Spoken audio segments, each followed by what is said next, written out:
Alright guys, welcome back to VALORANT News. Some massive results last night in the North American Challenger side and some big reaction to it as well. M80 and the Guard, the top two teams so far in the Challenger side, and arguably the two favourite teams to get through Ascension and qualify for the Franchise League next season. They are out of there, defeated last night, still have a chance of course to make a run in the future, but for various reasons they go down. Vanity with a very impressive result on this new SR roster. Very much intrigued to hear your thoughts in the comments below. Hit the like button if you enjoy. Subscribe if you're new as always, I would greatly appreciate it. First of all, an update here that was spotted. Apparently this has been live for a couple of months now, but it was definitely spotted. A few of you guys pointed it out to me that a software engineer manager for Valorant has been spotted on the replays team. So this is something that we've been asking for so long now. The pros have been wanting a replay feature in the game for so long. I've no idea why it's been so delayed. I know that Riot have made a couple of points over the last couple of years that, oh, you know, it's not really a priority and all this stuff, but it should be, to be honest. And apparently they are now finally working on it, hiring people to work on it.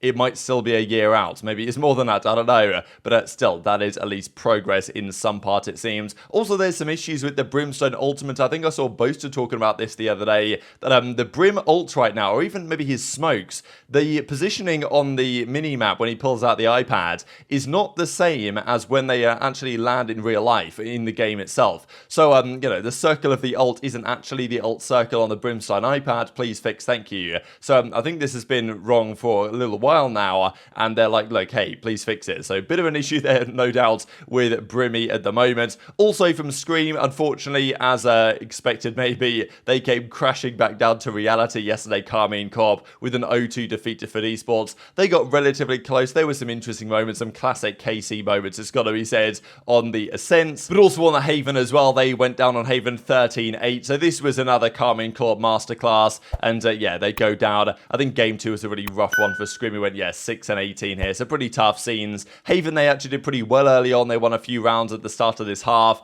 They made a bit of a comeback, but yeah, it wasn't really going to happen for esports. The Turkish guys, they run away with it, and that really puts an end to any hopes of Carmine Corp. So there was some brief optimism from KC. They could actually do something, but fundamentally, they've got a coach into their roster. You know, he's obviously not going to drop crazy numbers, and therefore you need the other guys to really deliver, and it didn't really happen this series. So as expected, I suppose, they go down emphatically, and that's probably going to be GG, as Scream says here, for their playoff run. It's probably over now, so nice try, but it wasn't going to be. The other big update of the day was on Zeke from Heretics. So as Lembo says here, Zeke from Heretics will not be able to play tomorrow against Giant. According to rumours that is true, the Heretics will have to face the game with their assistant coach Weber instead. We have to wait for the official statement. So, you know, this announcement kind of implies that he's unable to play for various reasons. We'll see a similar example here with Tex in a second on the Guard team, but it was then confirmed by Heretics later on that indeed this is a team decision.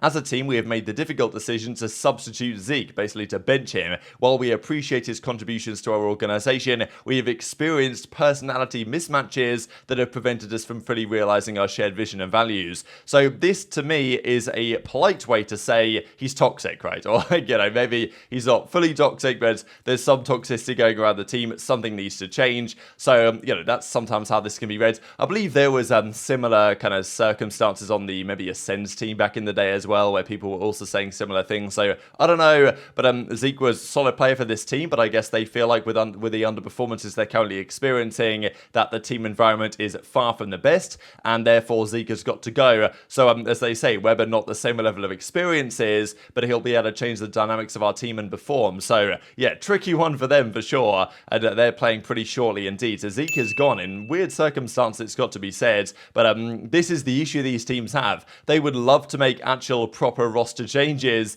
but they can't because they're stuck with potentially bringing in their assistant coach to the lineup. It just shows how bad some of these teams have been, the likes of Casey and now even Heretics, that they are resorting to bringing in parts of their coaching staff rather than their actual pro players to try and improve their situation, probably because internally the chemistry is just completely dead. And KOI also go down yesterday to BBL, another Turkish team making a bit of a run here, so that's interesting to notice. And also Koi now find themselves at 1-5, Na'Vi are 5-1. Funny in a way, the only game that Koi I believe won was against Na'Vi, so it's possible that they could go 8-1, 1-8 respectively, and the only victory or defeat is against each other. But you know, probably Fnatic will take down Na'Vi when they play. Might not do though. May the 17th, I believe that game is. But yeah, 2-5 now for KC. That might might well be the end of their run, and both FUT Esports and BBL putting themselves in pretty solid positions there to qualify through the playoffs. So pretty cool to see from the Turkish scene, and also as Angel kind of makes that point, right?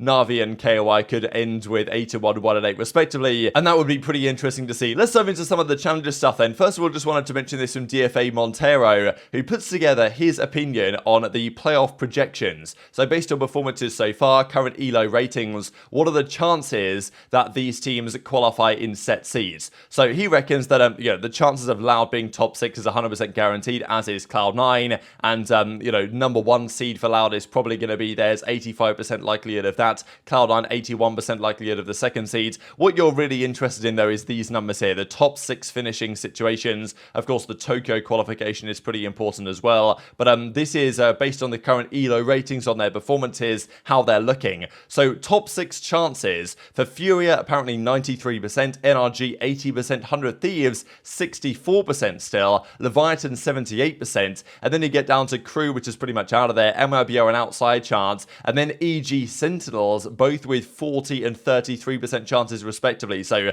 this is saying that EG have a better chance than Sentinels to qualify in the top 6, and when you look at the recent performances, you can understand why that's the case. We'll get more information on this over the coming days, but pretty interesting to look at nonetheless. Big results in challenges then. We saw Disguise not having the greatest time the other day. Yay individually playing well, but it wasn't enough for his team. But if you're a guy like Vanity, then, well, obviously you can maybe have more impact because you're IGLing the roster. Now, first of all, from the guard, remarkable story again, another coach coming into the team, Josh RT, coming in for TacticalRab yesterday. He'll be subbing in for their game. Reddit Detectives chill. Roslock was last week. TacticalRab is still on the team. So, it's obviously a little bit unclear why this happened based on this tweet, but then TacticalRab comes out and says this: I got a concussion. Send your energy to the boys today to win. Regardless of the situation, I'll be back playing for the next match. So I heard a bit of the story as to how this happened. It's probably a bit too personal to share, but it's pretty wild, and you wouldn't expect to see something like this particularly often. So hopefully TacticalRab is okay and recovers quickly.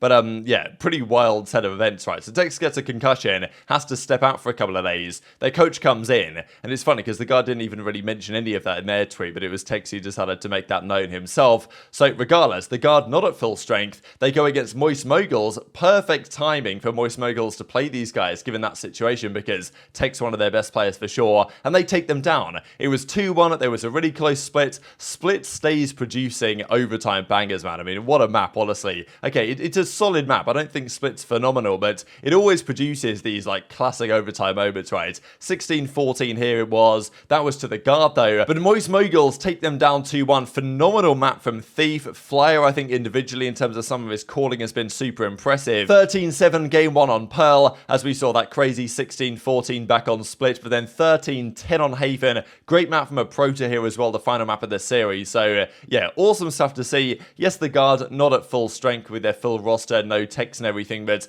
they have been looking a little bit more shaky lately, and Moist Moguls have made some great progress, and hopefully that will encourage Disguise Toast as well to realize that it can be done, right, for these guys if he puts the right team together and signs the right set of players, and these guys have certainly done so. They're looking really promising right now, and it's great to see. Also an awesome graphic here as well, which is always good to notice, the return of the Mogul. So great result for them against the guard, and even better for fans of competition in the challenger side, we have this result, SR versus M80, and M80 get trounced here. This was a real statement moment, I thought, for Vanity. Here's one of his nice plays.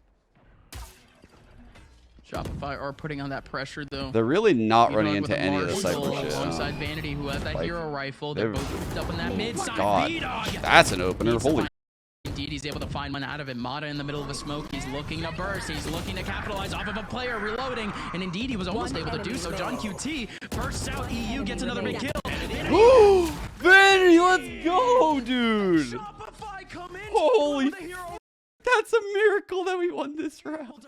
2-0 for SR over M80, right? I know there was a lot of talk against Vanity because their first game they played wasn't so impressed. People are, Vanity, like he's not really cut out for this. But he has a great performance there against M80, really showing why he feels like he shouldn't have been dropped from Cloud9, why he feels like he deserves a spot back, I'm sure, in Tier 1. And based on that performance, you can totally understand it. So yeah, they wrote me off. I hit right back, though. He says 2-0 versus M80. And Azana goes, look, bad days will happen, gotta learn from this and be better. And as Asuna says, maybe he didn't so much Premier, you'd have won. Now, this is a joke. joke against, 100 Thieves were getting roasted for doing the same thing. But still, it's difficult when you're a team like M80, have been dominating the entire season in challenges, been the best team pretty much hands down. How easy is it to maintain that level the entire time? People were saying, okay, how would M80 fare if they were in the franchise league? Almost expecting them to get there next season. And I still think they're favourites to do so. This result is a big deal. Great result for SR. We see like Vic and Vanity individually had great performances here. And yeah, a surprising underperformance there from the M80 guys.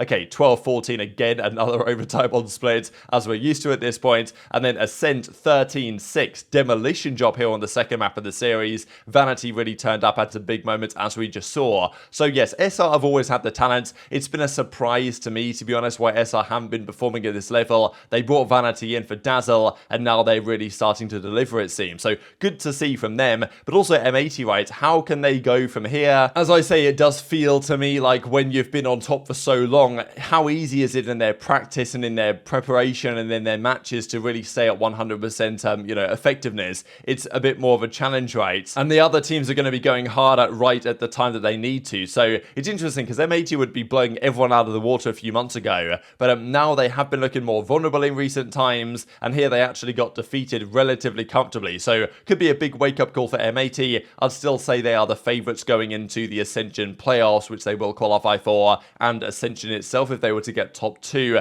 out of the 8 teams at the Ascension playoffs. But I think the competition there is going to be stronger. We've got the likes of SR, the likes of Moguls looking good, among others. G2, you'd expect them to bounce back as well, and it's now looking really interesting in these groups, right? So Group A is SR 2-1, M80 2-1, Turtle Tube, Oxygen. We know that Disguised are probably done and dusted now, but then Group B, we know that Mad Lions might well be out of there. I don't think they've been looking so good, nor have all esports. G2 should be better than they are, but they've been struggling so far. And then FaZe, The Guard, and Moguls leading the lines in that group. So it makes things very interesting indeed going forwards. Very much enjoyed to hear your thoughts in the comment section below. Hit the like button if you enjoyed. Subscribe if you're new. Take care, and I will see you next time.